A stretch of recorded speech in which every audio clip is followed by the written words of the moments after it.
नमस्कार। फिर से हाजिर हूँ एक नई कहानी लेकर के। मैं हूँ राज। आप देख रहे हैं हाईवे 33। दोस्तों, मैं भूत प्रेत, काली शक्ति, जादुई, जादू टोना से पे आधारित कहानियाँ आप लोगों को सुनाता रहता हूँ। ये जो आज की कहानी मैं आपको सुनाने जा रहा हूँ, ये एक ट्रक ड्राइवर की है जिनका नाम है अवधेश। अवधेश झारखंड के रहने वाले हैं। ये घटना उनके साथ तब हुई थी जब वो जवान थे, शादी नहीं हुई थी और शादी इनका हो भी नहीं रहा था। उम्र करीब 27-28 साल का हो गया था। अवधेश अपने माता पिता के इकलौते औलाद थे।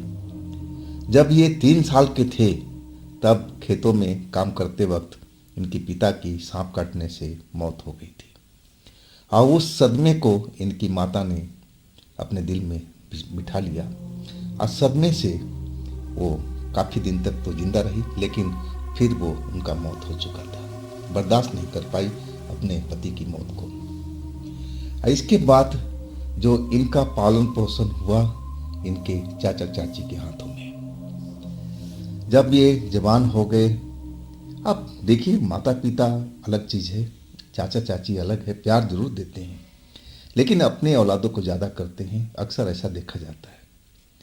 लेकिन इनके घर में ऐसी कोई बात नहीं थी। जो चाचा चाची थे जैसे अपने बच्चों को पालते थे और वैसे ही इनको पालते थे। हाँ, 19-20 जरूर होता होगा और इस चीज़ को ये नोट भी करते थे, लेकिन अब करें तो क्या करें। अब तो इनके ऊपर में माता पिता का हाथ नहीं था। आज जवान भी हुए, पढ़ाई करने के बाद में जितना पढ़ सकते थे पढ़ाई किया, चाचा ने करवाया और इनको ट्रक ड्राइवरी की लाइन में डाल दिया ताकि इनका भविष्य सुधर सके। इतना पढ़ाई तो नहीं हुई कि कोई अफसर बन सके, कोई सरकारी काम में लग सके। लेकिन इनके जो भाई थे, चचेरे भाई, चाचा के लड़के, वो सरकारी जॉब में थे। पढ़ाई लिखाई उन्होंने अच्छी तरह से की थी और ये पढ़ नहीं पाए। अब इसमें किसकी गलती है ये तो नहीं बोला जा सकता। आखिर ये भी पढ़ना चाहते तो पढ़ सकते थे, लेकिन इनकी रुचि नहीं थी पढ़ाई में, तो इनको ट्रक ड्राइवरी के लाइन में आना पड़ गया। इसके बाद अब उनके जो भाई थे, चचेरे भाई, उनकी शादी भी धूमधाम से हो गई। इनका भी कई रिश्ता आया, लेकिन लड़का क्या करता है, कितना पढ़ा लिखा है, मामला यहीं पर आकर के अटक जाता था। जब सुनते थे लड़की वाले कि लड़का तो ट्रक चलाता है, तो भला कौन अपनी बेटी को शादी करेगा। लोग भाग जाते थे। कई रिश्ता टूट चुके थे। अब अवधेश को लगने लगा कि मेरी शादी तो होगी नहीं। भगवान को मानते थे, पूजा पाठ करते थे, लेकिन वो जब देख लिए कि सब रिश्ता कट रहा है, कोई शादी नहीं हो रही है, भगवान हमारी तो समझ ही नहीं रहे हैं, पूछ रहे हैं, वो एक तरह से भगवान पर नाराज भी हो गए थे और वो पूजा पाठ भी करना बंद कर दिए। एक तरह से मान लिए थे कि अब शादी तो मेरी होगी नहीं। अपने ट्रक के लाइन में खो गए थे। तो क्या हुआ, आखिर उनकी शादी हुई कि नहीं हुई और ये घटना में क्या हुआ था, तो जानने के लिए चलते हैं इनकी इस कहानी में। तो दोस्तों, अगर आप इस चैनल पर पहली बार जुड़े हैं और अभी तक इस चैनल को सब्सक्राइब नहीं किया है तो जल्दी से कर लीजिए और साथ में बेल आइकन को ज़रूर दबाइएगा ताकि सबसे पहले वीडियो का नोटिफिकेशन आपके पास पहुंचे, आप मेरी कोई वीडियो मिस ना कर पाएँ। तो शुरू करें आज की कहानी। दोस्तों, ये कहानी जो मैं बता रहा हूँ अवधेश जी का है। आगे का जो इनकी बचपन की जानकारियाँ थी वो सारा मैं तो आपको बता चुका हूँ। अब ये ट्रक ड्राइवरी के लाइन में आराम से गए थे। एक तरह से अपने आप को कुंवारा घोषित ही कर दिया था कि अब तो मेरी शादी होने से रही। सारे रिश्ते तो आते जरूर हैं लेकिन कट जाते हैं, कोई शादी वादी तो करता है नहीं। और वो एक तरह से अपने आप को घोषित कर दिया कि मैं अब ज़िंदगी भर कुंवारा ही रहूँगा, कोई मुझे लड़की देगा नहीं, ना देकर राजी होगा। अब अपने जो काम था ट्रक का उसी में लगे रहे, उसी में अपना मन लगा लिए थे। लेकिन ये प्योर वेजिटेरियन थे, नॉन वेज से काफ़ी दूर थे। अंडा, मांस, मछली इसके नज़दीक में नहीं आते थे। पहले पूजा पाठ भी क्या करते थे, लेकिन अभी इनकी नाराज़गी भगवान से चल रही थी। इनकी भगवान सुध नहीं ले रहे थे। इनका जो रिश्ता था कट रहा था, शादी नहीं हो रही थी। इसीलिए इन दोनों में नाराज़गी चल रही थी, भगवान से इनकी चल रही थी ऐसे ही। लेकिन खाने में बहुत ही प्योर वेज खोजते थे। आज ज़्यादातर खाना अपने हाथों से बनाते थे, ट्रक के लाइन में रहते हुए। सारा कुछ, बर्तन, स्टोव, सारा कुछ अपने ट्रक में रखे थे। और जहाँ इनको टाइम मिलता था रुक करके खाना बना करके अपने हाथों से खाते थे। अगर मौका नहीं मिलता तो ऐसे होटल की तलाश करते थे जहाँ पर अंडा भी ना कोई बनाता हो, प्योर वेज होटल हो। लेकिन ऐसा होटल बहुत मुश्किल से मिलता है, वो भी रोड पर। कोई ना कोई ऐसा चीज़ होता है, अगर मांस ना मिले तो अंडा ज़रूर बनता होगा। तो ऐसा तो चलता रहता है। लेकिन ऐसे होटल पर ये ट्रक कभी रोकते भी नहीं थे। रोक के पता कर लेते थे कि हाँ यहाँ अंडा बन रहा है, पूछ लेते थे, अब फिर अपना ट्रक लेके चल पड़ते थे। उस होटल का पानी भी नहीं पीते थे। और ऐसे ही एक रात को अपने ट्रक ले करके चल पड़े थे यात्रा पर। सामान भरा हुआ था उनके ट्रक में और रात का करीब 11:30 बज रहा था। अब पीछे में भूखे तो थे वो, पीछे में न जाने कितने होटल ढाबा पर रुके, लेकिन कोई ना कोई इशू था उन होटल पर, प्योर वेज नहीं था। अब अंधेरा काफ़ी हो चुका था, 11:30 बज रहा था। 9 बजे से तलाश कर रहे थे, लेकिन ऐसा इनको कोई जगह नहीं मिला कि जहां वो अपना ट्रक रोक करके घंटा 2 घंटा लगा करके अपना भोजन बनाए। और चाह रहे थे कि कोई ना कोई होटल तो रोड पर जरूर होगा जो प्योर वेज होगा, और उसी की तलाश में अब लगे हुए थे। भूख उनको लगी हुई थी। आखिरकार उनकी तलाश एक जगह पूरी हुई। बोर्ड एकदम शुद्ध भोजनालय का लिखा हुआ था। छोटा सा ढाबा था और वो ढाबे पर अपना ट्रक लगा दिए। जब उतरे तो 11:30 बज रहा था। अब रोड तो बिल्कुल सुनसान हो चुकी थी। ट्रैफिक नाम मात्र का ही रह गया था। कभी कभी कोई इक्का दुक्का रोड पर ट्रैफिक निकल जाता था, नहीं तो रोड बिल्कुल खाली ही पड़ा हुआ था। लेकिन आश्चर्य जब हुआ जब उस ढाबे पर पहुंचे, ना तो वहां पर कोई खाने वाला था, ना कोई ग्राहक, और ना उस होटल का कोई कर्मचारी और ना कोई मालिक। बिल्कुल खाली था। काउंटर बिल्कुल सजा हुआ था, जैसे वहां पर खाना रखा गया है, पतीले जैसे होटल में काउंटर पर होते हैं। लेकिन कोई भी नहीं था। चारपाई जरूर बिछी हुई थी। अब वो एकदम खाली होटल को देख करके आश्चर्य में पड़ गए। लेकिन यहाँ लिखा हुआ था बोर्ड कि शुद्ध भोजनालय है। तब सोचे कि जो भी हो, मालिक तो यहीं पर होंगे। अगर ढाबा खुला हुआ है तो मालिक तो होगा ही। अब वो आवाज़ लगाने लगे कि भाई कौन है यहाँ पर, मुझे भूख लगी, खाने की ज़रूरत है। और तब उनकी आवाज़ सुन करके जो पीछे का कमरा था उसमें से एक युवती निकली, 20-22 साल की, और वो भी बेहद खूबसूरत। अब उस युवती को देख करके जो अवधेश थे देखते ही रह गए।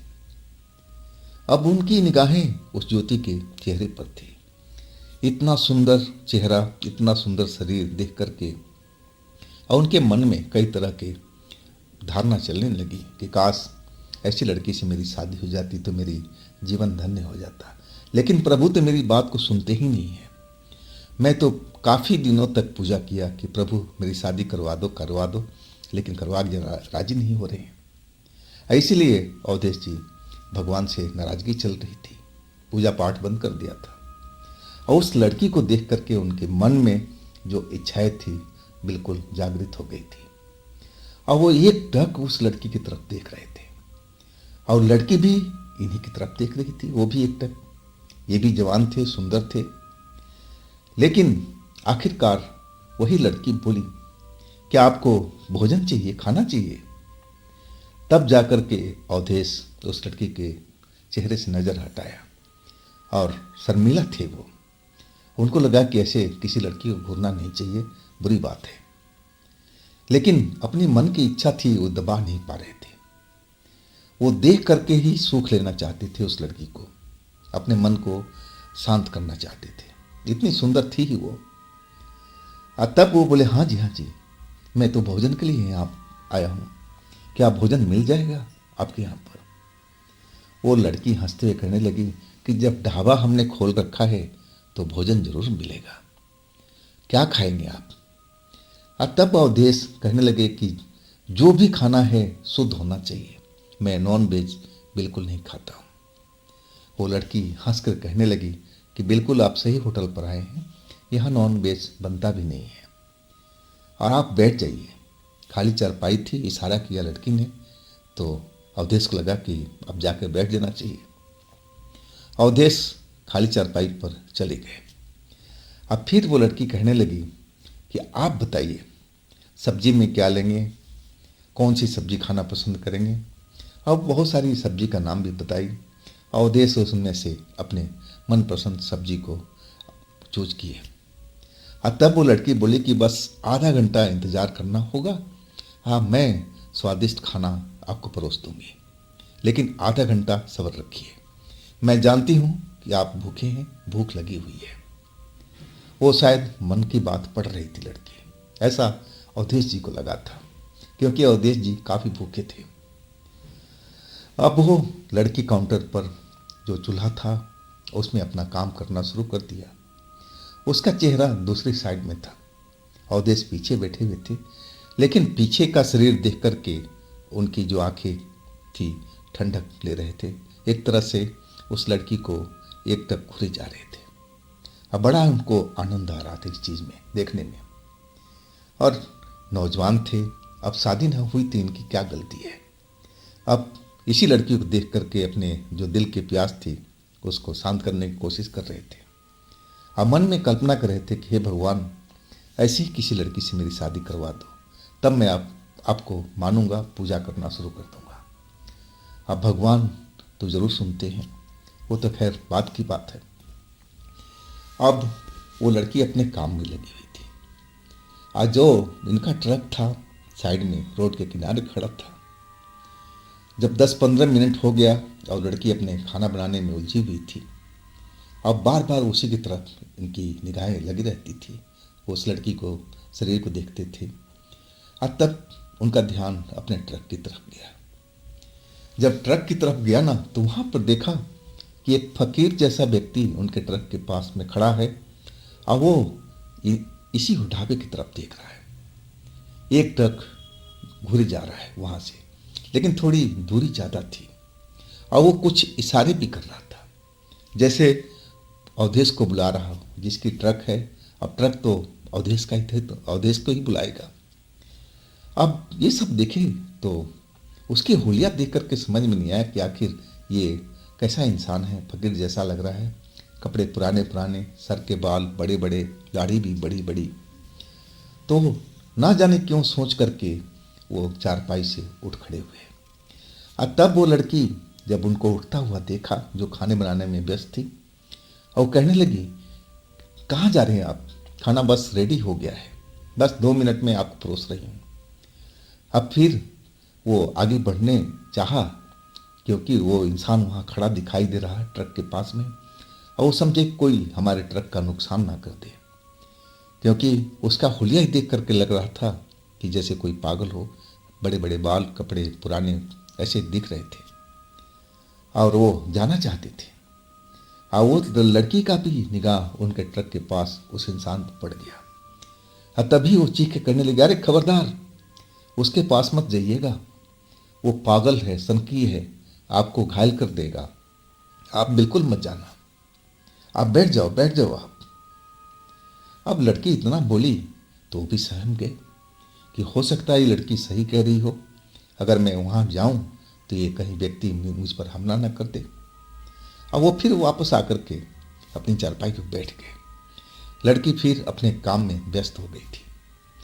और तभी वो व्यक्ति जो ट्रक के पास में खड़ा था, और वो जोर जोर से हाथों के इशारे से इनको बुला रहा था, अवधेश जी को। अब बार बार इशारा कर रहा है, तो इनको लगा कि चाहे कोई भी हो, अब इतना पागल तो नहीं होगा कि इनसे उलझ जाएगा, ये भी तो हेल्दी थे, ये भी देख सकते थे। ना जाने क्यों उठ करके खड़े हो गए और लड़की अपने काम में व्यस्त थी, वो देख नहीं पाई। और तब तक ये ढाबे से बाहर निकल गए थे और उस जहाँ व्यक्ति खड़ा था, जहाँ उनका ट्रक खड़ा था, वहाँ पर जा पहुँचे। और लड़की अभी भी अपने काम में लगी हुई थी और जैसे ही अपने ट्रक के पास पहुँचे, वो व्यक्ति एकदम दौड़ता हुआ उनके पास और नज़दीक आ गया जल्दी से। कहने लगा, बाबू तुम इस ढाबे पर क्यों रुके हो? ये तो बहुत खतरनाक लड़की है, ये तो आपको जान से मार देगी, आपको ख़त्म कर देगी। और इस तरह की बातें कहने लगा। अब उसकी बात सुन करके अवधेश का मन बड़ा विचलित हो गया कि ये पागल सा दिखने वाला व्यक्ति, बड़े बड़े दाढ़ी, बड़े बड़े बाल और बिल्कुल मैला कुचैला कपड़ा पहने हुए है, पैर में सही ढंग के जूते चप्पल भी नहीं है। तो ये क्या कहना चाह रहा है, समझ नहीं पा रहे थे। और उनको लगा कि लड़की शायद यही कह रही थी कि ये इंसान पागल जैसा है, ये हमला भी कर देगा। और इनको भी लगा कि ये सही में व्यक्ति पागल तो नहीं है। लेकिन वो कहने लगा कि बाबू आप जल्दी से अपना ट्रक यहाँ से दौड़ा करके निकल जाओ और तभी आपकी जान बच पाएगी। जिस जगह पर खाना खाने जा रहे हो आप फंस जाओगे, आप मारे जाओगे, मेरी बात मानो। लेकिन अवधेश उस व्यक्ति को डांटने लगे, अरे कैसा बात कर रहा तू, पागल कहीं के, देख रहे हो सुंदर सी लड़की और होटल खोल के बैठी है किसी को मारने के लिए। लेकिन वो व्यक्ति बार बार यही बात कर रहा था कि बाबू वो कोई आम लड़की नहीं है, जादूगरनी है, ये चुड़ैल है, तरह तरह के बात कह रहा था उस अवधेश को। लेकिन अवधेश उल्टा उस व्यक्ति को डांट रहे थे कि भाग जा पागल कहीं के, ये कैसे हो सकती है, कोई जादूगरनी, ऐसा थोड़ी होता है, सुंदर सुशील लड़की है, ढाबा खोल रखी है, तो ऐसा थोड़ी होता है। और तुझे भूख लगी तो तू भी चल, मैं अपनी तरफ से खाना खिलवा दूंगा। लेकिन वो व्यक्ति बार बार हाथ जोड़ता रहा कि बाबू मैं तो आपको मदद करने के लिए आया हूँ, आप मेरी बात मान जाओ, ये लड़की चुड़ैल है, एक जादूगरनी है, अगर आपने खाना खा लिया, भोजन कर लिया तो आप बच नहीं पाओगे, मेरी बात को मानो, अभी भी आपके पास मौका है, अब मैं जैसा कह रहा हूँ वैसा ही करो। लेकिन अवधेश उसकी बात को नहीं माने। और तब तक वो लड़की आवाज़ देने लगी, उसने देख लिया कि अवधेश तो ट्रक के पास में खड़े हैं और उस पागल से बातें कर रहे हैं। और तब वो लड़की चिल्लाते हुए कहने लगी, अरे बाबू बाबू आ जाओ, वो कुछ देर में आपको मारने पीटने लगेगा, पागल व्यक्ति है, आप जल्दी से आ जाओ। अब अवधेश को लगा कि वो लड़की सच कह रही है, हमें चलना चाहिए। और अवधेश ढाबे की तरफ चल पड़ी। लेकिन वो व्यक्ति कुछ देर तक उनका पीछा करता रहा और उनको बार बार करता रहा कि बाबू आपका जान खतरे में है, मैं कोई पागल नहीं हूँ, मैं एक तांत्रिक हूँ। वो अपने आप को तांत्रिक बताने लगा। लेकिन उसकी हुलिया देख करके अब अवधेश समझ नहीं पा रहे थे कि ये व्यक्ति झूठ बोल रहा है या सच बोल रहा है। उनको एक तरह से ये पागल ही जैसा दिख रहा था और वो डांट दिए कि भाग जाए यहाँ से। अब फिर वो ढाबे के अंदर आ गए। फिर वो लड़की खाना लेकर के और उनके खाट पर परोस दिया जहाँ वो बैठे हुए थे, और परोसते हुए कहने लगी, बाबू सही किया आपने, अगर आप वहाँ रुकते ना तो वो व्यक्ति पागलपन का दौरा पड़ता है, ना जाने कैसी उल्टी सीधी बातें करता है मेरे बारे में कि मैं कोई चुड़ैल हूँ, कोई जादूगरनी हूँ, मैं खाने में जहर मिला दूंगी, क्या मैं ऐसी लगती हूँ आपको? अब ये बात सुन कर के अवधेश चौंक गए कि इसको कैसे पता कि वो व्यक्ति क्या क्या बोल रहा है। लेकिन हो सकता है कि ये जानती हो, पहले से ऐसे इनके बारे में जानता होगा, बोलता होगा, तभी इनको जानकारी होगी। इस बात पर उन्होंने ज़्यादा गौर नहीं किया और वो अब लड़की की बात मान करके अपना भोजन खाने के लिए तैयार थे। लेकिन उससे पहले अपने हाथ को साफ करना चाहते थे, पानी की ज़रूरत थी। और वो कहने लगे उस लड़के से कि मुझे पानी की ज़रूरत है, आपके पास कोई बर्तन हो, मेरे को पानी दे दो कि मैं अपना हाथ वो साफ कर लूँ। तब वो लड़की बोली, हाँ हाँ मैं भूल गई पानी देना। अब फिर पानी का एक लोटा लेके आई, बड़ा सा लोटा, और वो लोटा लेकर के उनका हाथ धुलवाने लगी। अब उनकी तरफ देख के मुस्कुरा भी रही थी। अब हाथ भी धो लिए, अब अपने सीट पर आकर के बैठ गए थे। लेकिन जब अपने सीट पर आए ना, वो जो चारपाई थी जहाँ खाना परोसा हुआ था, अब अपने हाथ को देखने लगे। एक हाथ में लाल लाल सा लगा हुआ था। तो पहले दिन का हाथ बिल्कुल साफ था। ये लोटा के पानी से जब से हाथ धोए और तब से इनके हाथ बिल्कुल लाल हो गए थे। अब ये थोड़ा चौंक गए कि ये कैसे मेरा हाथ लाल हो गया। अब वो लड़की की तरफ देखने लगे, उस लोटे की तरफ देखने लगे जिसमें पानी था, और उसी पानी की वजह से ऐसा हुआ था। तो क्या वो पानी में कोई रंग था कि और कुछ था, वो समझ नहीं पा रहे थे, लेकिन आश्चर्य में जोर थे। और तभी वो लड़की कहने लगी, बाबू घबराओ मत, उस पानी में हल्का फुल्का कलर था पहले का, इसीलिए लग रहा है कि आपके हाथ पर रंग चढ़ गया। इसमें कोई घबराने वाली बात नहीं, आप भोजन कीजिए, भोजन स्वादिष्ट है और गर्म है, देरी मत कीजिए। लेकिन जैसे ही वो भोजन को स्टार्ट किया, शुरू किया, और तब तक वो पागल जो ट्रक के पास में खड़ा था, जो अपने आप को तांत्रिक बोल रहा था, अब दौड़ता हुआ ढाबे की तरफ आ गया। और ढाबे के बाउंड्री से थोड़ा हट करके ही खड़ा होकर के चिल्लाने लगा कि बाबू, इस भोजन को चखना मत, नहीं तो तुम मारे जाओगे। मेरी बात मान लो, मेरी बात मान लो, और आप यहाँ से भागो, आपको ये मार करके खाने वाली है।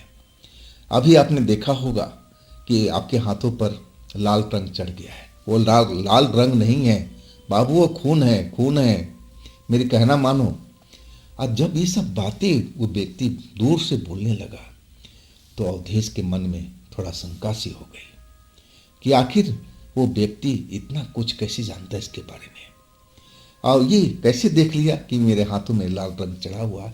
ये तो ट्रक के पास में खड़ा था और ये दौड़ता हुआ ये आ गया बताने के लिए। तो मामला कुछ अलग ही है। अब वो लड़की की तरफ देखने लगी, और लड़की अभी भी मुस्कुरा रही थी और बार बार कह रही थी कि आप भोजन कीजिए, भोजन कीजिए। ये तो पागल व्यक्ति है, ये तो अनाप शनाप बोलता रहता है। लेकिन अब जो उनका मन था थोड़ा एकदम घबराने लगा था। वो लाल कलर जिनका हाथों में लग चुका था, उसी को देख रहे थे। और तब वो जो लोटा पास में रखा हुआ था, और वो जिसमें एक तरह से पानी होना चाहिए था, और उसको उठा करके वो अंदर देखने लगे। आधा लोटा तो खाली हो चुका था जो भरा हुआ था, लेकिन आधा लोटा में जब वो झांके जिसमें पानी होना चाहिए था, उसमें पानी ना होकर के लाल लाल गाढ़ा तरल पदार्थ जैसा कुछ था, एक तरह से खून जैसा लग रहा था। अब ये सब देख करके वो एकदम कांप गए। वो लड़की भी देख ली कि अब ये पकड़ में आ गया है मामला, ये लोटे में ध्यान से देख रहे हैं। अब फिर वो लड़की उस पागल को एकदम गंदी गंदी गालियाँ देने लगी, भाग जाए यहाँ से पागल कहीं के, तू मेरे कस्टमर को ख़राब कर रहा है, तू मेरा धंधा नहीं चलने देगा, तू ऐसा ही हर ग्राहक के साथ करता है, तू भाग जा यहाँ से। और यही मौका था। इस मौके को फ़ायदा उन्होंने उठाया, खाना वाना छोड़ा और तेज़ी के साथ ट्रक की ओर दौड़ पड़े। लेकिन ज़्यादा दूर तक जा नहीं सके थे। और तभी वो लड़की चिल्लाती हुई, कहाँ भाग रहा है, कहाँ भाग रहा है। अब वो बड़े अजीब आवाज़ में बड़ी ढंग से उनसे बात कर रही थी। और वो जो पहले बाबू बाबू कर रही थी, अब उसका जो रवैया था बिल्कुल बदल गया था। और दौड़ते हुए अवधेश का हाथ पकड़ लिया और कहने लगी, इतनी मेहनत से मैं खाना बनाई हूँ, तुझे तो खाकर जाना ही होगा, मैं तुझे जान नहीं दूंगी, खाना खाना ही होगा। अब उसका जो हुलिया था, धीरे धीरे जितना गुस्सा हो रही थी, वो सुंदर लड़की का चेहरा अब एक तरह से बदलने लगा था। जितना तेज गुस्सा होती और उसी पल उसका चेहरा बदल जाता था, कुछ ना कुछ फर्क आ जाता था। और ये सब हालात देख करके एकदम जो अवधेश जी थे वो डर चुके थे कि ये सब क्या हो रहा है, ऐसा इनके साथ में कभी हुआ नहीं था। आइए, भूत प्रेत चुड़ैल क्या होती है ये जानते भी नहीं थे।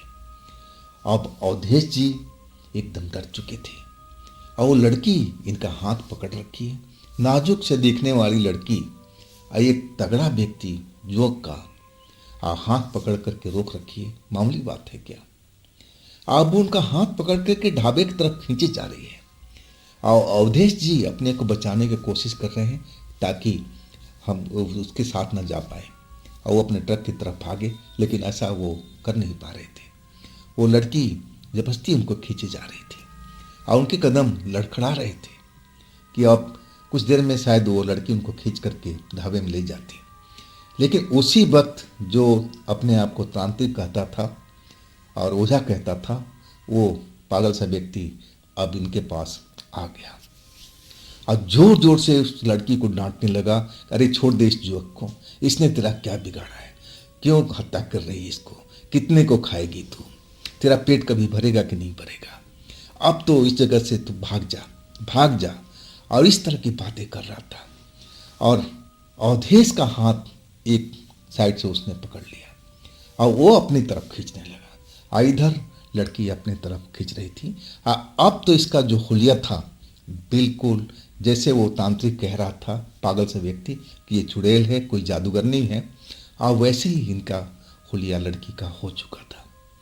सुंदर सा लड़की एक क्रूप स्त्री में बदल गई थी और वो भी 50 साल की उम्र के आसपास की लग रही थी। जो पहले 20-22 साल की लग रही थी, सुंदर कोमल सी लड़की, और वो 50 साल की हो चुकी थी।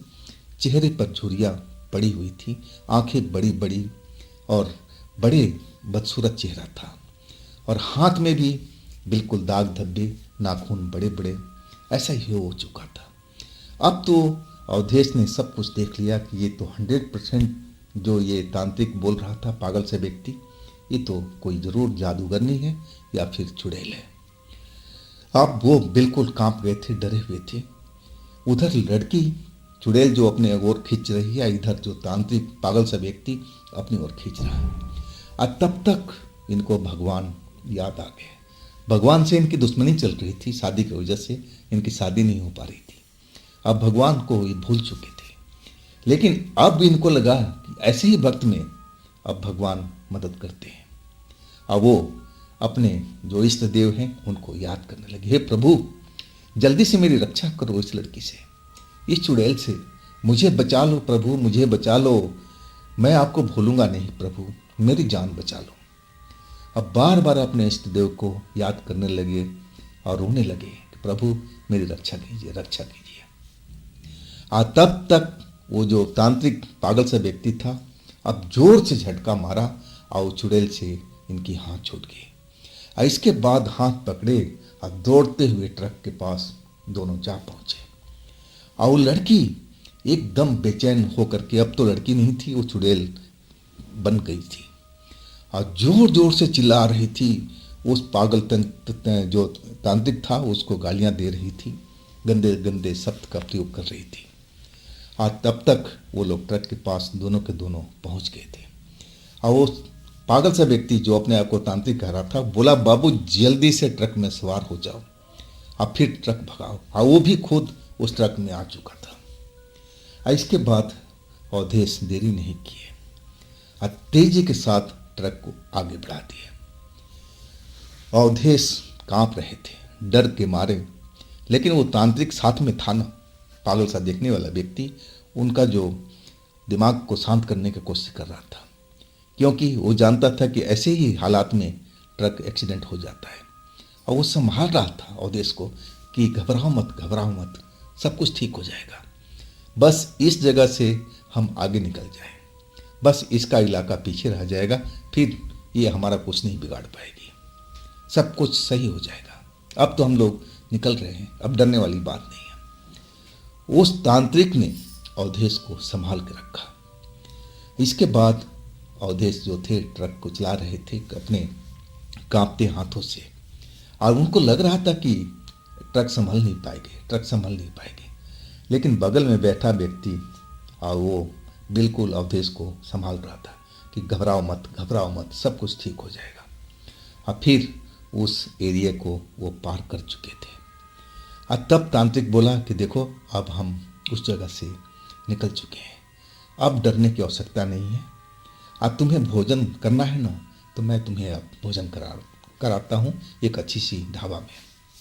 लेकिन अब तो जैसे इनका भूख ही मर गया था, और वो हाथ जोड़ लिए उस तांत्रिक के आगे कि बाबा, मुझे कोई भोजन नहीं करना है, मैं अब तो भूखे रह लूँगा, लेकिन अब भोजन नहीं करूँगा। आप एकदम डरते हुए काँप काँप रहे थे, थर थर थर थर सूखे पत्ते की तरह। अब उनकी मनोदशा वो तांत्रिक समझ गया था कि ऐसे हालात में कौन भला भोजन करेगा। और तब वो कहने लगा कि बाबू, मुझे आगे चल कर के एक ढाबा आएगा, आप वहाँ उतार देना। अगर आपको लगता है कि भोजन करना चाहिए तो आप रुक जाना, और नहीं तो अपने रास्ते आप चले जाना, इसी में आपकी भलाई है। अब मैं तो अब आगे जाऊंगा नहीं, मैं उस ढाबे पर ही उतर जाऊंगा। अब वो तांत्रिक से पूछना चाहते थे अवधेश कि आखिर ये इतना बड़ा ढाबा कैसे खोल के बैठी हुई है। अगर ये चुड़ैल थी तो ये सुंदर स्त्री कैसे बन गई थी, सुंदर लड़की कैसे बन गई थी, और ये क्या करना चाहती थी।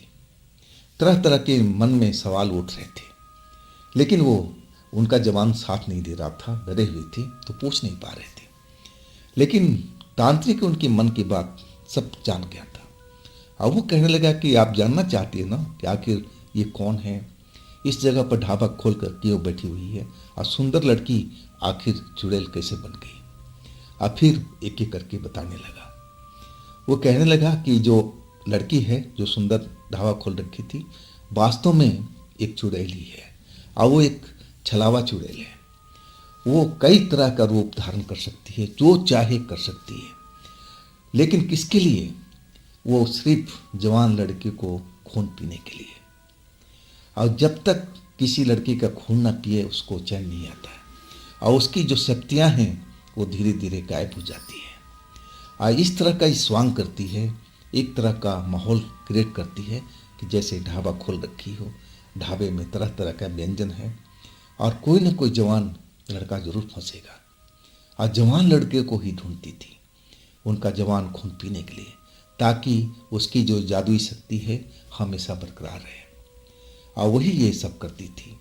अगर आप रुक जाते, उस खाने को खा लेते, तो आप बेहोश हो जाते, मर भी सकते थे, और वो आपका खून मज़े से पी लेती, और उसमें जवानी आ जाती, जवान हो जाती, उसके जो मंत्र थे, पावर थे, और बढ़ जाते। और यही सब ये करती है। लेकिन ये होता है कभी कभी। अब मैं ये जानता हूँ, मैं भटकता रहता हूँ, मैं एक तरह से तांत्रिक की कह लो या पागल कह लो। और फिर वो चुप हो गया। अब अवधेश को समझ में आ गया था कि जो बंदा कह रहा है ये पागल नहीं है, ये पहुंचा हुआ व्यक्ति है, पागल के रूप में जरूर रह रहा है, लेकिन इसमें सब जानकारी है कि कौन क्या कर रहा है। तभी तो ये सब कुछ पहचान गया था। एक तरह से तो ये भगवान बन के आया था अवधेश की जान बचाने के लिए। अगर उस समय में ये व्यक्ति नहीं आता जो अपने आप को तांत्रिक कह रहा था, तो अवधेश बच नहीं पाते थे, वो बच ही नहीं सकते थे। वो खाना को जरूर खाते, भूख लगी हुई थी, तो ऐसे ही हालत होता जैसे वो तांत्रिक कह रहा था। खाना खाते ही बेहोश हो जाते, हो सकता है मर भी जाते। और लड़की जो वास्तव में चुड़ैल थी, उनका खून पीती, अपने प्यास को बुझाती, अपनी पावर को बढ़ा लेती। फिर कभी न कभी किसी शिकार की तलाश में फिर वही स्वंग करती, कोई जवान लड़के को ढूंढती जो उस रोड पर अकेला चला जा रहा हो, जरूर अपनी जाल में फंसाती। उसका तो यही काम है, अपनी शक्ति को बरकरार रखने के लिए। अब वो ढाबे पर पहुंच गए थे। अब उनको अब भूख से जैसे उस वक्त नफरत सी हो गई थी। वो बिल्कुल खाना नहीं खाना चाहते थे। उनको डर लग रहा था कि कहीं ये भी कोई छलावा का ढाबा ना हो। और उस तांत्रिक को वहाँ पर उतार दिए और प्रणाम करके और फिर अपने रास्ते पर चल पड़े। और इसके बाद तो इतना डरे हुए थे कि किसी ढाबे पर रुकने का हिम्मत नहीं करता था। हाँ, खाना अपने आप खुद बनाते थे, आप खुद खाते थे। लेकिन भगवान ने इनकी बात भी सुन ली थी। अब एक रिश्ता इनको आया था चाचा चाची के पास में, और वो ये रिश्ता जो था, अब इनकी शादी पक्का हो गया था। अब इनकी पत्नी भी है, बाल बच्चे भी हैं, लेकिन ये घटना को ये आसानी से भूल नहीं पाते। जब भी इनको याद आता है ना, तो बिल्कुल उस घटना को याद करके कांप जाते हैं। तो दोस्तों, ये थी अवधेश जी की अपनी कहानी। अगर आपके पास भी ऐसी कोई कहानी है, कोई घटना है, तो आप मुझे इंस्टाग्राम या फिर मेरे व्हाट्सएप नंबर पर आप मुझे संपर्क कर सकते हैं, अपने घटना का ब्यौरा दे सकते हैं। और दोस्तों, ये भी चैनल आप ही का है, तो इसको भी अपना प्यार दीजिए ना, लाइक कीजिए, सब्सक्राइब कीजिए, शेयर कीजिए। अब फिर मिलते हैं हम अगले रोज एक नई घटना, एक नई कहानी में। आप लोग अपना ख्याल रखिएगा। नमस्कार।